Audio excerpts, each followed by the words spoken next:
හැමෝටම සුබ සන්ධ්‍යාවක්. මම දවල් වීඩියෝ එකක් දැම්මා. මම සූර්යා. මම දවල් වීඩියෝ එකක් දැම්මා. ඇයි අපේ රටේ මිනිස්සු මෙච්චර දුක් විඳින්නේ කියන එක ඒකෙන්ද මම නැවත ඔයාලා එක්ක එකතු වෙන්නේ. මේක වැදගත් කියලා හිතන අය මේක අහන්න වැදගත් කියලා හිතන්නේ නැහැ. මේක අහන්න අවශ්‍ය නැහැ. යම් කෙනෙකුට ප්‍රශ්නයක් තියෙනවා නම් මේකට කමෙන්ට් එකක් දාන්න.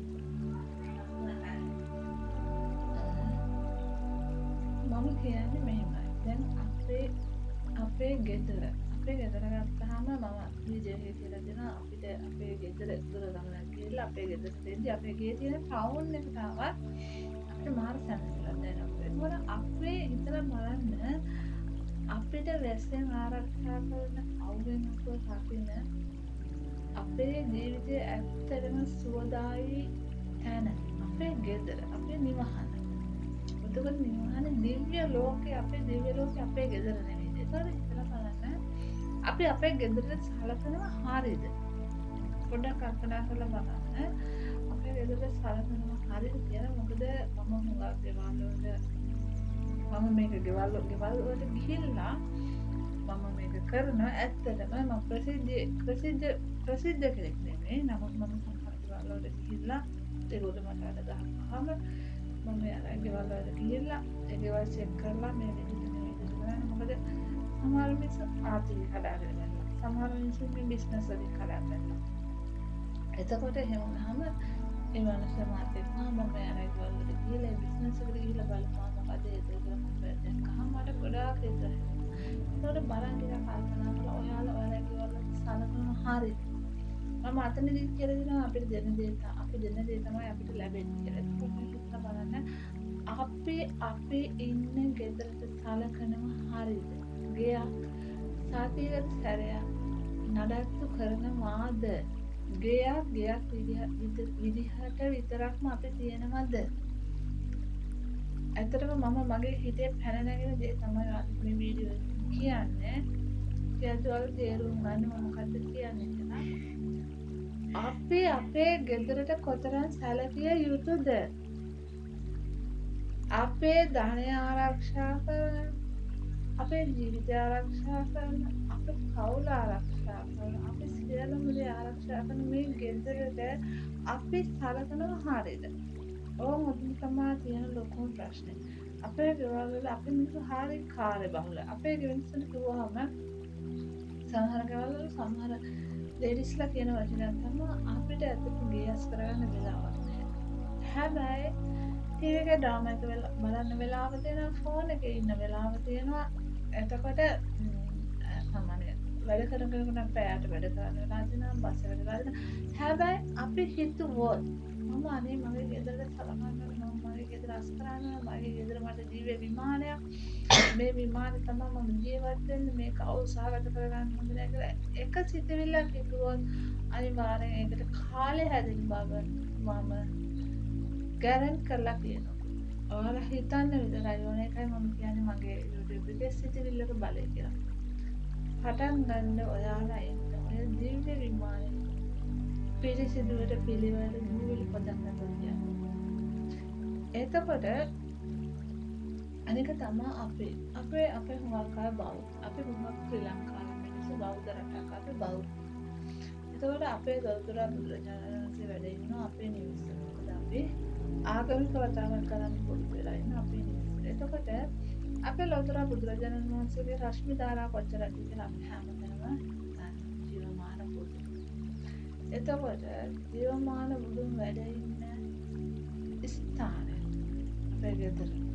අපේ ගෙයක් හදද්දී ගෙට ගෙවදදී ඉස්සල්ලාම අපේ බුදුරජාණන් වහන්සේ තමයි අපි අරගෙන ඉවතට එන්නේ. හැබැයි ඒ රිබර් පස්සේ අපි අදින්න වෙනවා හිතලා බලන්න. කී දෙනෙක්ගේ ජීවමාන බුදුන් ඉන්න ඒරියා එක ඉන්න ස්ථානයේ පිරිසිදු කරලා තියෙන එක දුරින් පොදක්. එච්චර රශ්මි ධාරාවක් තියෙන අපේ ලෞතර බුදුන් ඉන්න තැන ගෙදරක බලන්න කොච්චර අපිරිසිදුද? හරිම ලේසි දේවල් ගන්න පිරිසිදු රෙඩි කඩක් අරගෙන පිරිසිදු කරන ජීවමාන බුදුන්ගේ බුදු රූපේ. පිරිසිදු කරන්න වැඩ ඉන්න ස්ථානේ පිරිසිදු කරලා ලස්සනට පිළිවෙලට බුදුහාමුදුරන්ගේ පින්තූරේ හෝ වේවා පිළිමේ හෝ වේවා තැන්පත් කරලා බලන්න. මල් පහන පත්තු කරන්න මල් ටික පූජා කරන්න. පැන් විදුර තියන්න බලන්න අපේ හිත නිවෙන නිවිල්ල. එතකොට අපේ ජීවමාන බුදුන් ඉන්න ස්ථාන පිරිසිදු කරද්දී බලන්න ඉබේම අපිට අපේ ගේ පිරිසිදු වෙගෙන යනවා. කරලා බලන්න මේවා ඇත්තටම මේවා බොරු දේවල් නෙමෙයි මේවා ඇත්තම දේවල්. අපේ හිත තමයි අපි පිරිසිදු කරගෙන අපේ ගෙදරට සැලකිය යුත්තේ. එතකොට අපේ ගෙදර ඒ උතුම් බුදු පියාණන් වහන්සේ වැඩ ඉන්න තැන පිරිසිදු කරනවා. ඊට පස්සේ පියවරෙන් පියවර පටන් ගන්නවා. පියවරෙන් පියවර පටන් ගද්දී ඔයාලටම තේරෙයි ඔයාලගේ හිත නිස්කලංක වෙනවා. ඒ නිස්කලංක වෙනවා. හිත නිස්කලංක වෙනවා. ගෙදර අමුසමය ආරවුල් අඩු වෙනවා. ගෙදර දරුවෝ අතර දෙමව්පියෝ අතර සුවදත්වයක් තියෙනවා. ඔයාලටම තේරෙයි කාලය පැය 24 කාලේ ඔයාලට ප්‍රයෝජනවත් විදිහට වැඩ ගන්න කාල රාමුව හැදෙනවා. මේවා ඇත්තම ඇත්ත කතා. මම ඕනම කෙනෙක් ඇහුවොත් උත්තර කියවන ඔයාගේ අපේ වීඩියෝ වලින් පෙන්නන්න කිව්වොත් මම ඕන වෙලාවක පෙන්නනවා. මොකද මගේ මහාන මගේ දිව්‍ය ලෝක කියලා මම කියන්නේ මම උදේ හවස හොඳට ගියක් කාලා පිළිසිදු කරලා මගේ ගෙදර ඇතුළේ බුදුරජාණන් වහන්සේ වැඩ ඉන්නවා.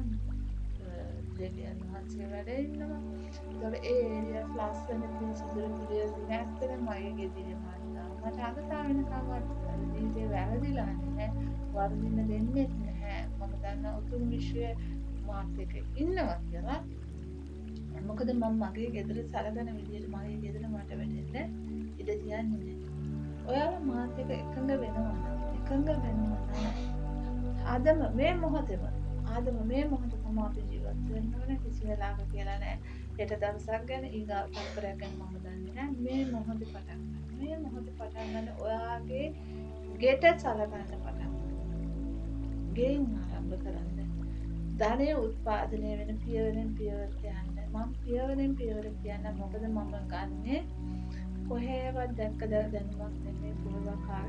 මම පිටරටදී ගත්තද පිටරට මිනිස්සු හැදෙන ඒගොල්ලෝ මිනිස්සු ජීවත් වෙන විදිහ මම බලන්න ඉඳලා ඊට පස්සේ අතට ගිහිල්ලා මගේ සැලදීදී මම පොත් අරගෙන කියලා ඒ පොත්වල තියෙන දැනුම හොයාගෙන දැනුමත් එක්ක ඉස්සරහට යන ගමනක් මම ඔයාලත් එක්ක බෙදා ගන්න. ඇත්තටම මගේ වීඩියෝස් බලන ඔයාලට කිසිම වෙලාවක කිසිම අපහැදිලි තැනක් නැහැ. මොකද මම සිංහල භාෂාවෙන් තමයි වීඩියෝ එක හැම විටම නිකුත් කරන්නේ. කිසිම වෙලාවක මම ඉංග්‍රීසි වචන එකක් දෙකක් ඇති ඒක තේරෙන්නේ නැත්නම් මම උපරිම උත්සාහ කරන සිංහල භාෂාවෙන් වීඩියෝ එක දාන්න. මොකද මම දාන්නේ අපේ රටේ ඉන්න හැම මිනිස්සුන්ටම වැඩි මිනිස්සෙක් වේවා පොඩි ළමයෙක් වේවා කාටද තේරෙන්නේ නොතේරෙන්නේ හැමතෙම බලලා තේරුම් ගන්න පුළුවන් විදිහ තමයි මම මේ වීඩියෝස් රිලීස් කරන්නේ. එහෙනම් නැවතත් ඊගා වීඩියෝ එකක් හැකි ඉක්මනින් හමු වෙනතුරු ඔයාලට සුබ රාත්‍රියක්.